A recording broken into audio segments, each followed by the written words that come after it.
In the mountains of Romsdal in Norway, Tobias is taking his daughter Nora to see the troll peaks. The fairy tale says 13 trolls once gathered here for a wedding, but they got so drunk they lost track of time and became mountains. Nora thinks she's too old for fairy tales now, which hurts Tobias to hear, and he reminds her you gotta believe in something to be able to see it. 20 years later, on the Atlantic coast of northwestern Norway, Nora is an archaeologist on a digging expedition with her team. Most of them are ready to give up because they've found nothing in 6 months and funds are running low, but Nora is stubborn and keeps going. Her persistence pays off and she ends up finding a dinosaur skull, for which the team throws a celebration. Meanwhile in the Dovre mountains, a construction group is working on building a new railway by digging through the mountains. This has gotten lots of attention from activists that are against such destruction of nature, but their presence is ignored. When the explosives are finally activated to start the tunnel, something deep inside the mountains growls and causes a collapse from which not all workers can run fast enough. This incident and the seismic activity it caused are immediately detected by the Norwegian Armed Forces, who send a reconnaissance aircraft to investigate. Sigrid is in charge of managing the cameras on those aircrafts and quickly puts together a series of visuals that she shows to her higher-ups, who decide this is big enough to alert Prime Minister Barrett.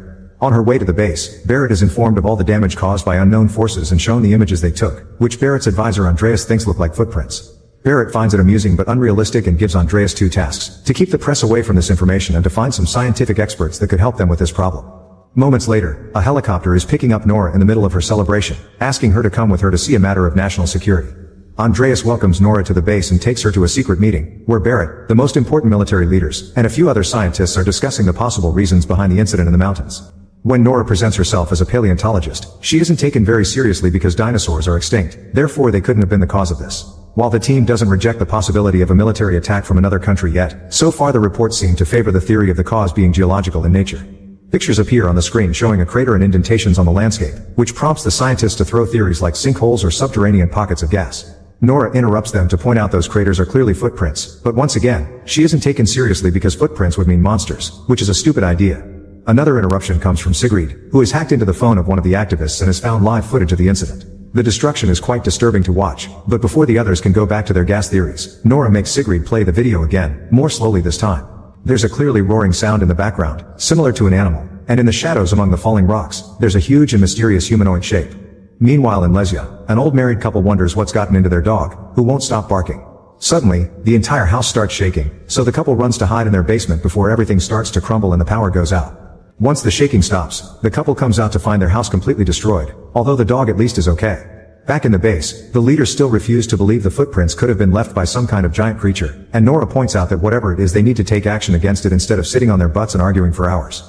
Barrett is impressed by her attitude and makes Nora the official scientific advisor. Then she's asked to go with Andreas to Lesja to check out the latest incident.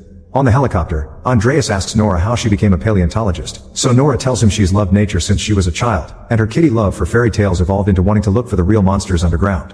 Her mom died when she was 10, and her dad was a professor of origin mythologies and folklore, but the older he became, the less he could distinguish between reality and fiction. This is why Nora hasn't seen Tobias in years. Andreas confesses he wants to be a writer and is excited about the possibility of this incident having supernatural causes, but Nora cuts him off when they arrive at their destination, shocked by the damage to the landscape. The military is already securing the area, and Nora is welcomed by Captain Christopher, who shows them the tracks that came from across the river and into the valley, then make it 2 miles south into the mountains before simply stopping. The soldiers did a full sweep of the area, but they found no other clues. Nora asks the old couple some questions, but they didn't get to see much because a giant moving figure was blocking the sun. They did hear something though, a loud howling that sounded like a very sad melody. Afterward, Nora takes a closer look at the damage and notices a very strange and strong smell that she decides to call hypernature. She also uses UV light to look for biological traces, but she finds nothing other than earth and stones.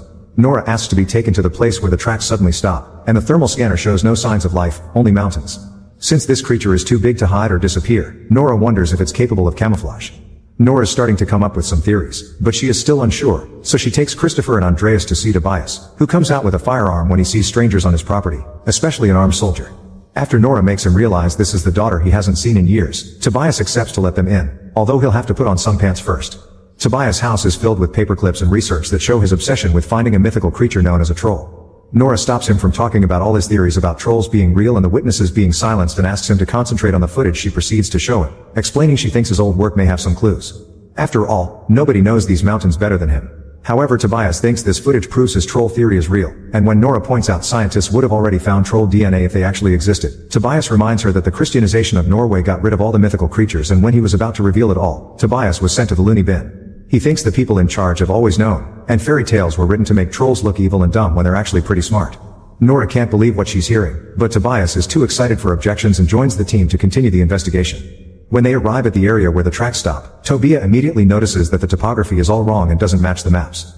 He also points out this is like being on an adventure together again with his daughter, but Nora doesn't want this to be some kind of reconciliation. Suddenly, the smell of hypernature hits their noses and the sky darkens as the mountain behind them opens an eye. It turns out both father and daughter had been correct. The creature is indeed a troll, and its ability to camouflage has allowed him to pretend to be part of the mountain, explaining why the topography was wrong. The troll stands up, showing its mighty body and roaring at them. Thus the team runs back to the helicopter to get away. They still manage to get the troll on camera though, and when the base gets the transmission, they can't deny the truth any longer. Christopher takes the group to his military camp in order to call the base to inform them of what they've learned. Nora continues to use the words unknown creature not to look crazy, but Tobias interrupts her to tell everyone that it's a troll that got bothered by the construction in the mountains, which Tobias considers a mockery of nature. The leaders consider him to be crazy and kick him out, but when Nora asks for more time, she isn't hurt either. They're worried about the safety of their country, so they'll go ahead and prepare a military operation. Afterward, Nora is furious with her dad for ruining it all and wants to leave, but Tobias changes her mind when he explains he knows this isn't a fairy tale. This isn't a troll that will simply be pushed back by weapons and sunlight. The troll has woken up alone and is scared, thus weapons will make it even angrier, not to mention nature always pushes back. Nora accepts he's right and stays. Now it's just a matter of convincing Christopher of taking them with him. He at first turns them down, but after some begging from Nora, he accepts to hide the trio in his helicopter as long as they promise to follow his orders. Night has fallen over Heidel by the time the whole military operation makes it there. While they wait for the troll to appear, Tobias and Nora remember the old fairy tales they used to share during their adventures, and the two of them finally reconcile. The troll shows up a moment later, but when he gets close enough he stops moving, and Tobias is sure the creature knows they're there. The soldiers open fire on the troll, ignoring Tobias' warnings that it'll only make him angry, but the bullets and the explosions do nothing and only cause it to attack back just like Tobias predicted. Everyone begins running away as the troll destroys everything in its path, including the cameras that were transmitting the operation to the main base. The team hides behind a tree with a wounded soldier, and when they're about to move away, the troll reaches down and grabs the soldier to eat it. Tobias explains the troll probably smelled the blood from the soldier's wounds. Nora, Andreas, and Christopher want to run away, but Tobias decides to approach the troll and try a friendly approach. To everyone's shock, the troll actually stops moving and answers Tobias' gentle words with peaceful groans, but unfortunately not all the soldiers got the memo. A truck opens fire on the troll again, and when the creature turns around to counterattack, it accidentally hits Tobias in the process. As the troll walks away, Nora rushes to her father's side, and Tobias mumbles the words the palace, the king, home, asking his daughter to remember to believe before he dies. When they return to the base, Nora keeps herself busy looking over Tobias' research to forget the pain and look for a solution. When Andreas and Christopher come to check on her, they inform her they've lost sight of the troll for now, but the army is getting ready for an airstrike. Nora thinks this attack will have the same result as the first one, meaning they need to think outside the box. The fairy tales say trolls don't like sunlight, but they've seen this one come out in daylight. The other clue they have is Tobias' mention of how the trolls were destroyed by the Christianization of Norway, which gives Nora an idea. They contact Barrett and the others to explain that stories say trolls used to throw boulders at churches when they heard the bells, which means bells are what they need to use. The leaders think this is ridiculous, so Christopher has to cut in to remind them nothing has worked so far and they need alternatives. Thus Barrett reluctantly gives them permission to carry on the plan. The troll reappears moments later, coming closer to the Hunderfossen family park and causing massive panic among the crowd. As everyone begins running away except for a little girl that wants to watch the creature, Christopher and Nora show up in a helicopter, guiding a whole hover that is carrying giant bells. They surround the troll with these bells as they make them ring, and Nora turns out to be right. The sound does hurt the troll's ears. However, the troll also doesn't hesitate to attack to defend himself, hitting the helicopters and making them crash. When one is about to fall on top of the little girl, the troll surprisingly grabs the helicopter to save her before it walks away. Since this happened in such a public location, now the whole world knows about the troll and the fact it's making its way to the capital city. Newscasts from every country cover the incident and phone-recorded clips go viral on social media. When the team returns to the base, a furious Barrett ignores Nora when she points out the bells did work, so they should try again from a different angle, and kicks her out of the base. On her way out, Nora bumps into Christopher, who confesses he thinks Barrett is making a mistake and he'll be there for Nora if she ever needs anything. In the conference room, the military leaders tell Barrett about some dangerous missiles that haven't been officially approved yet. Barrett can't believe she didn't know about this, and Andreas points out such weapons shouldn't even be considered, but this only gets him kicked out of the room. Seeing as he won't be taken seriously, he decides to quit and rejoin Nora on his way out, telling her to get ready because they're evacuating the city. Moments later, Barrett appears on TV officially announcing a state of emergency and asking all the citizens to collaborate as their soldiers take over to prepare for the next operation and help them evacuate without issues. Nora and Andreas are in the same car and get stuck in traffic, so Nora uses this time to keep looking at Tobias' research. The pages keep mentioning Sinding and something about a gatekeeper, which prompts Andreas to comment it could be Rickard Sinding, the Lord Chamberlain at the Royal Palace. Nora suddenly remembers Tobias mentioning king, palace, home before his death, and reaches the conclusion they need to go to the Royal Palace. Andreas drives them there and they are stopped by the guards at the gate, but Sinding immediately comes to let them in because he expected Tobias or someone related to him to show up sooner or later. Sinding explains he respected Tobias, even if Tobias hated him, and his stubbornness allowed him to be one of the few people that discovered the secret underneath the palace. Once upon a time, it was considered good luck to build a palace on top of another king's home, and it turns out this particular palace has been built where the Troll King used to live. Nora and Andreas are taken to a tunnel full of troll bones as Sinding explains that the Christianization of Norway killed everything that went against their faith. They ambushed the royal troll family and only spared one baby to lure the king into the mountain. There, they locked it inside a cavern and left it for dead. 12 years ago, Tobias found out about all this and Sinding sent him to the loony bin to guard the secret. He feels bad about that, but still considers it the right thing to do, which makes Nora furious. This isn't time for an argument though. Nora realizes Tobias was right. The Troll King is coming home to the palace and they need to stop it. While looking around the bones, Nora notices her UV light is damaging them, which means the stories were right about sunlight after all. They've seen the troll out during the day, but they haven't seen it under direct sunlight because of the clouds in the mountains. Andreas points out they can't control the sun, but Nora has a plan, and she calls Christopher to get his help. He will put up a special trap while Nora and Andreas lure the troll to it. Meanwhile, the troll has arrived at the city, and once again the military attacks do nothing to it, so Barrett approves the use of the missiles. Sigrid notices the leaders are getting ready to launch those missiles and calls Andreas to warn him, which means they need to find a way to buy time. Andreas asks Sigrid to try to hack into the army's system to stop the launching while Christopher is ringing the alarm system all over the city. This brings all his soldier friends to his location to help him with the trap. Sinding helps as well, asking the guards to put one of the troll's skulls on the biggest truck they have, which Nora and Andreas will drive around the city to lure the troll away from the palace. It takes Sigrid a few tries to get into the system, but once she's in, she immediately stops the missiles, giving Nora and Andreas the time they need. When the troll comes closer, they finally take off and reveal the skull on the back of the truck, which causes the troll to roar in anger and go after them as planned. Nora calls Christopher to tell him they're on their way, prompting him to offer a motivational speech to his soldiers in order to keep them brave when the monster finally appears.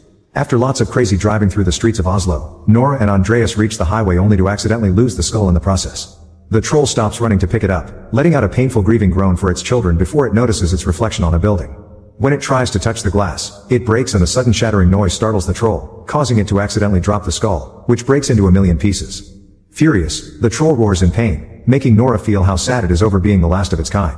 The creature comes after them for revenge and Nora goes back to the original plan of driving away, dodging all the destruction the troll is causing the best she can.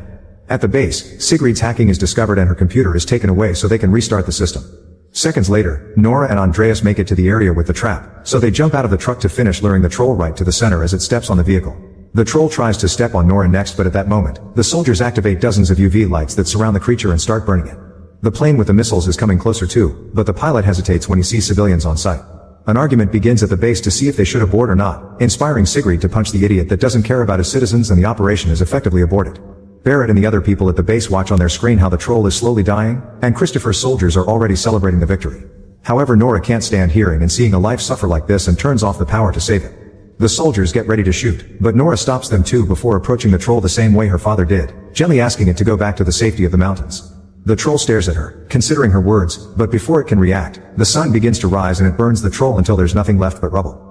As everyone basks in their victory, Andreas jokes about what they should call this new monument or hill, and Nora decides it shall be the Tobias Boulder. When Barrett arrives a moment later, she thanks Nora for her work.